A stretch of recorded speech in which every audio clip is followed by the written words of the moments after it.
Hello, St. Mary's, and welcome to Story Time with Mrs. G. And look who's come to read with me today.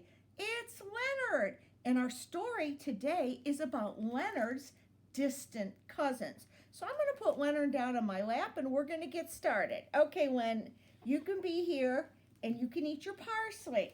So our story today, boys and girls, is called Glamsters, and it's written by Elizabeth Cody Kimmel and illustrated by Jackie Urbanovic. Notice Mrs. Gorensek is quite good pronouncing those ethnic names because Mrs. Gorensek isn't ethnic from Cleveland, but we all know that, don't we? So here we go, and it's a kind of a long story, so sit tight. Okay, Len, here we go. Harriet the hamster was vexed. Between the neon sign blinking Hamster World and her sister Patricia's snores, she was wide awake. Hamster World was having its huge annual sale in the morning, and it was the hamster's big chance to be adopted, and she had to get her beauty sleep. Harriet decided to read some of the magazine pages the assistant store manager had used to line their cages. Sometimes she got lucky and found a whole issue of Nuts and Seeds Weekly or Hamster Digest. She loved reading the pages of hamsters at home, filled with photos of hamsters at their luxurious new homes.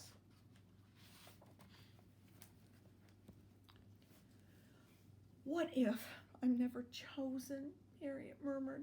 No one ever seems to notice Patricia and me. Patricia gave a little snore and rolled over, and Harriet's eyes caught on the page Patricia had been lying on. Not getting noticed? Now you can go from hamster to glamster. Well, here is something interesting, Harriet said.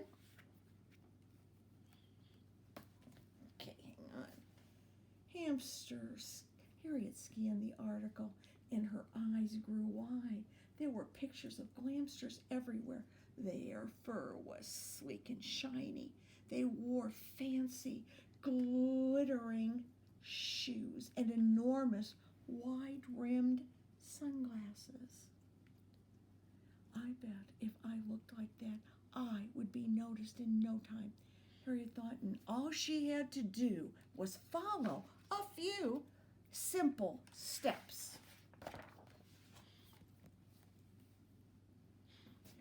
Harriet took 5 minutes. Rate your glamster potential. Quiet.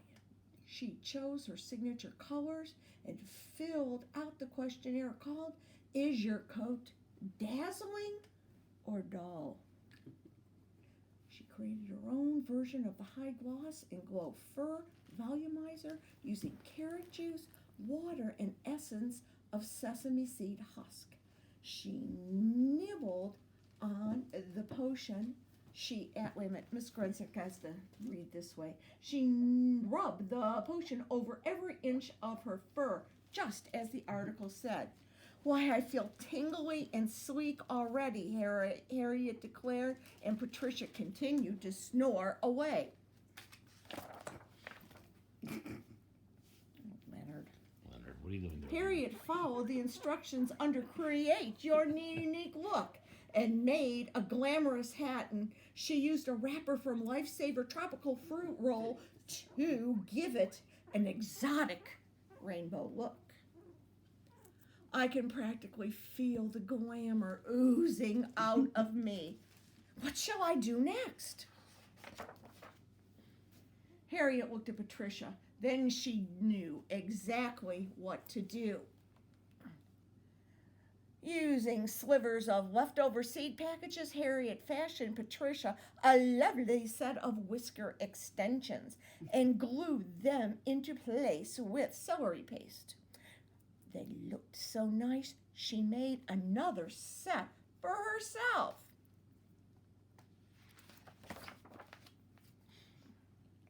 A few minutes later, Patricia woke up. When she saw Harriet, she began to scream. She screamed so high and so loud that Harriet began to scream too. it, Patricia?" Harriet cried. "Harriet," whispered Patricia. "Well, of course it's Harriet," Harriet answered. "Who else would I be?" "I was dreaming about space aliens. I thought you were one of them." Harriet laughed.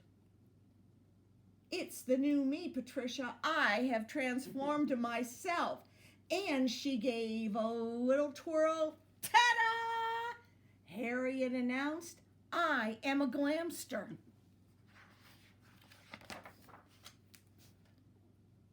Patricia just stared. "Darling, it's the key to getting us noticed."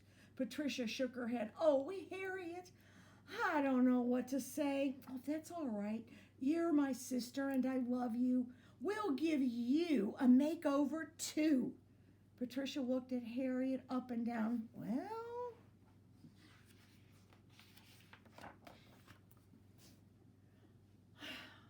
I know.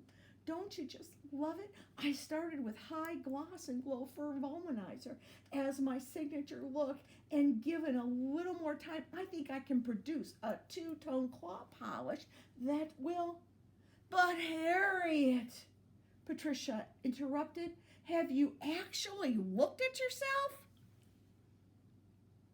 Harriet paused to consider this, then scampered over to the shiny silver water dish. "I'm not quite sure this is the Glamster look I was after," she said very quietly.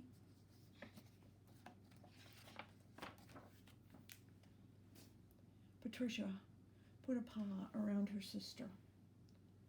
Overhead, the lights began coming on. Hamster World was opening for business. Harriet buried her head in Patricia's soft fur. "What was I thinking?" Harriet moaned. "No one will want me now. I am a Frankenhamster." "Harriet," Patricia said, "now, some nice little girl is going to take you home, and I'll be stuck here and we'll never see each other again," Harriet wailed. "Harriet," Patricia repeated, "we've always been together." Harriet howled. "That's all that really matters, and now it's too late." Harriet snapped out of it. Patricia picked up Harriet and tossed her into the water bowl. Harriet splattered and swam until Patricia reached in and hauled her out. "Well, that's definitely an improvement," Patricia said. "The magazine," Harriet paused between words to let her teeth chatter, "and we need to be Glamsters to get noticed, and today is the sale." Patricia pulled the flannel scrap out of the bed pile and began toweling Harriet off.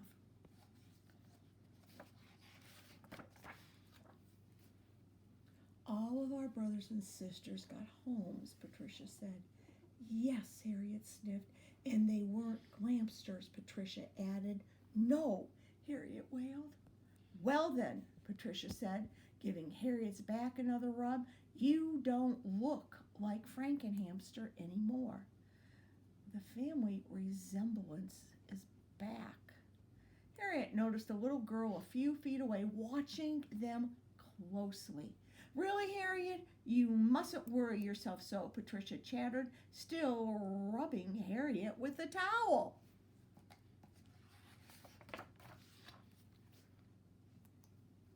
Harriet stood still.